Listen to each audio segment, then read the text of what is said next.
ओम प्रकाश का medical store अपने स्थान के कारण काफी पुराना और अच्छी स्थिति में था, लेकिन जैसे कि कहा जाता है कि धन एक व्यक्ति के दिमाग को भ्रष्ट कर देता है, और यही बात ओम प्रकाश जी के साथ भी घटित हुई। ओम जी बताते हैं कि मेरा मेडिकल स्टोर बहुत अच्छी तरह से चलता था और मेरी आर्थिक स्थिति भी बहुत अच्छी थी। अपनी कमाई से मैंने जमीन और कुछ प्लॉट खरीदे और अपने मेडिकल स्टोर के साथ एक क्लिनिकल लेबोरेटरी भी खोल ली।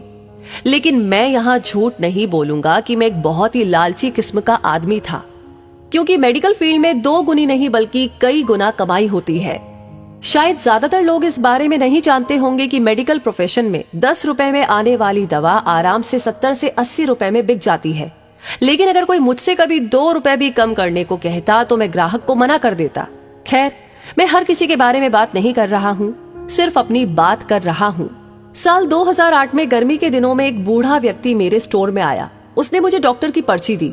मैंने दवा पढ़ी और उसे निकाल लिया। उस दवा का बिल 560 रुपए बन गया। उस बूढ़े ने अपनी सारी जेब खाली कर दी, लेकिन उसके पास कुल 180 रुपए थे। मैं उस समय बहुत ही गुस्से में था, क्योंकि मुझे काफी समय लगाकर उस बूढ़े व्यक्ति की दवा निकालनी पड़ी थी और ऊपर से उसके पास पर्याप्त पैसे भी नहीं थे। बूढ़ा दवा लेने से भी मना नहीं कर पा रहा था, शायद उसे दवा की सख्त जरूरत थी। फिर उस बूढ़े व्यक्ति ने कहा कि मेरी मदद करो, मेरे पास कम पैसे हैं और मेरी पत्नी बीमार है, हमारे बच्चे भी हमें पूछते नहीं है। मैं अपनी पत्नी को इस तरह वृद्धावस्था में मरते हुए नहीं देख सकता। लेकिन मैंने उस समय उस बूढ़े व्यक्ति की बात नहीं सुनी और उसे दवा वापस छोड़ने के लिए कहा। यहाँ पर मैं एक बात कहना चाहूंगा कि वास्तव में उस बूढ़े व्यक्ति की दवा की कुल राशि 120 रुपए ही बनती थी। अगर मैंने उससे 150 रुपए भी लिए होते तो भी मुझे 30 रुपए का मुनाफा ही होता। लेकिन मेरे लालच ने उस बूढ़े लाचार व्यक्ति को भी नहीं छोड़ा।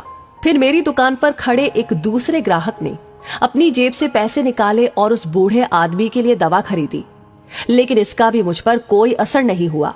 मैंने पैसे लिए और बूढ़े को दवाई दे दी। समय बीतता गया और साल 2009 आ गया।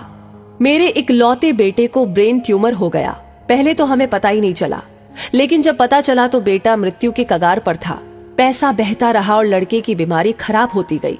प्लॉट बिक गया, जमीन बिक गई और आखिरकार मेडिकल स्टोर भी बिक गया। लेकिन मेरे बेटे की तबीयत बिल्कुल नहीं सुधरी।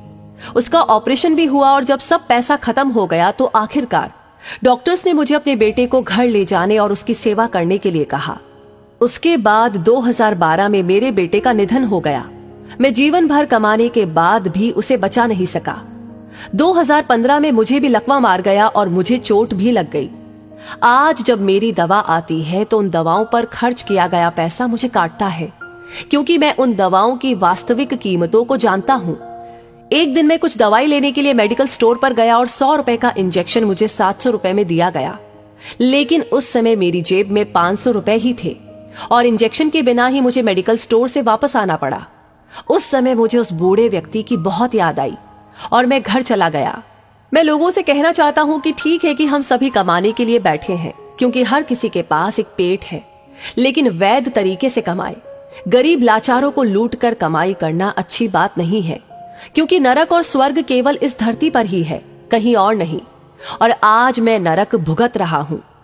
पैसा हमेशा मदद नहीं करता, हमेशा ईश्वर के भय से चलो, उसका नियम अटल है। क्योंकि कई बार एक छोटा सा लालच भी हमें बहुत बड़े दुख में धकेल सकता है।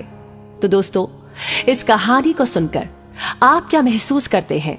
अपनी राय हमें जरूर बताएं और इस वीडियो को ज्यादा से ज्यादा शेयर करें। आपका हर एक लाइक, हर एक शेयर और हर एक कमेंट हमें मोटिवेट करता है ऐसी ही प्रेरणादायक वीडियो पर काम करने के लिए, मेहनत करने के लिए। साथ ही हमारी हर वीडियो को सबसे पहले पाने के लिए हमारे पेज को फॉलो करना ना भूलें। धन्यवाद।